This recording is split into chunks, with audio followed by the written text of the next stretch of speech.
Hello, welcome back. Next, we are going to study mesh analysis with current sources. For this, you can consider this simple circuit.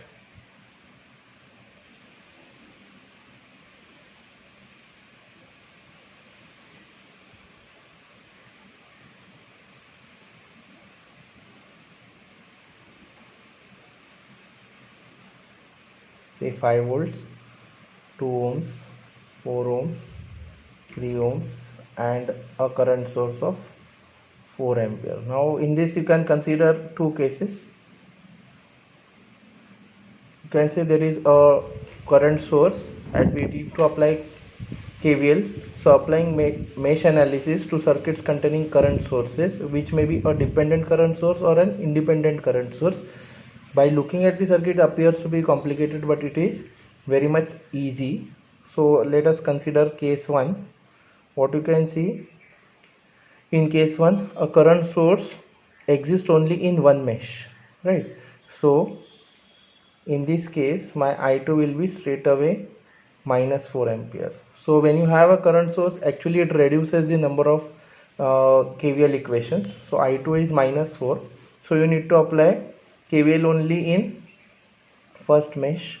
So it will give you 5 minus 2 into I1 minus 3 into I1 minus I2 equals to 0.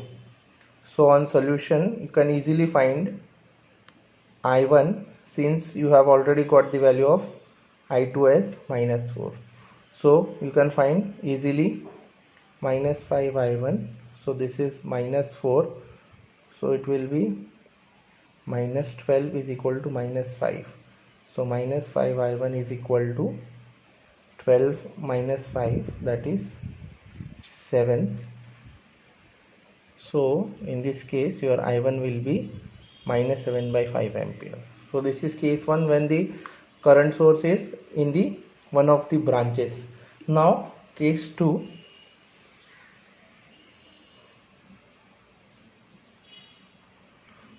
you can consider the following diagram.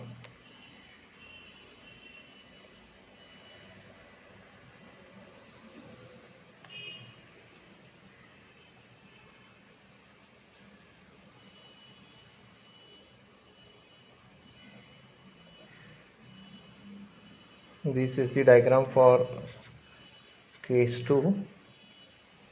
4 ohms, 5 ohms, 10 ohms, 20 volts. Suppose say this is 4 ampere, and you can call this branch as this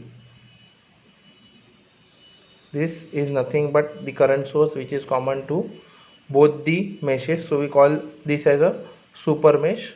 So how to do about it? You can say when a current source exists between two meshes, that is, if you look in the diagram, in this case we will create a super mesh by excluding the current source and any elements connected in series with it. So here you have a current source, in series you have a resistor. So what is a super mesh? Super mesh results when two meshes have a dependent or independent current source in common between them. So this is a independent current source which is common to mesh 1 and mesh 2. That is the super mesh case. Now how to create the super mesh?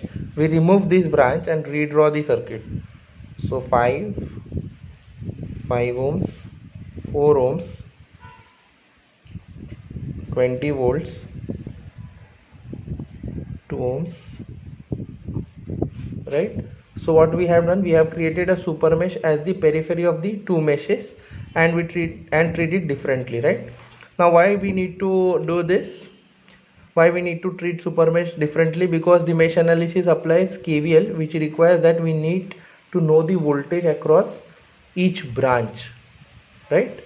So we need to find the voltage across each branch, and we do not know the voltage, what is voltage across the current source, right? But however, the super mesh must satisfy the KVL like any other mesh. Therefore when you apply KVL in this, you will get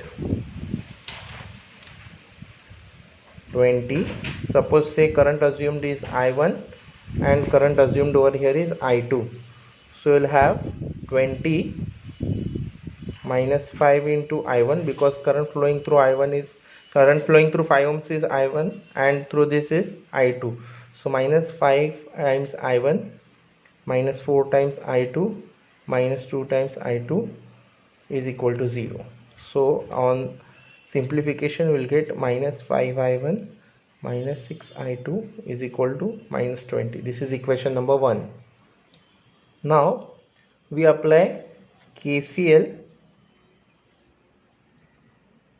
to a node in the branch where the two meshes intersect.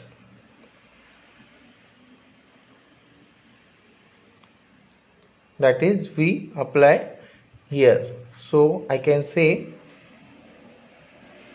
this is the 4 ampere. Here I have I2, here I have I1. So I can say I2 minus I1 is equal to 4. Since I2 is flowing in the upward direction and 4 ampere is in the same direction, I can say I2 minus I1 is equal to 4.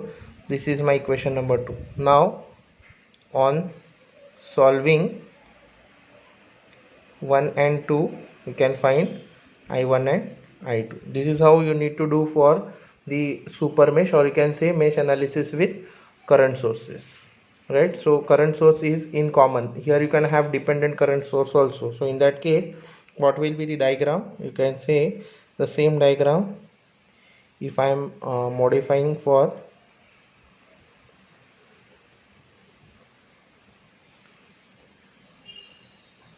dependent current source, say suppose it is 5 times I0, 20 volts, 2 ohms, 4 ohms, 5 ohms, 10 ohms, and suppose say I0 is given over here. So in this case, this becomes the super mesh and you have 5 times I0 in common for mesh 1 and mesh 2. So this is with the dependent current source. Thank you.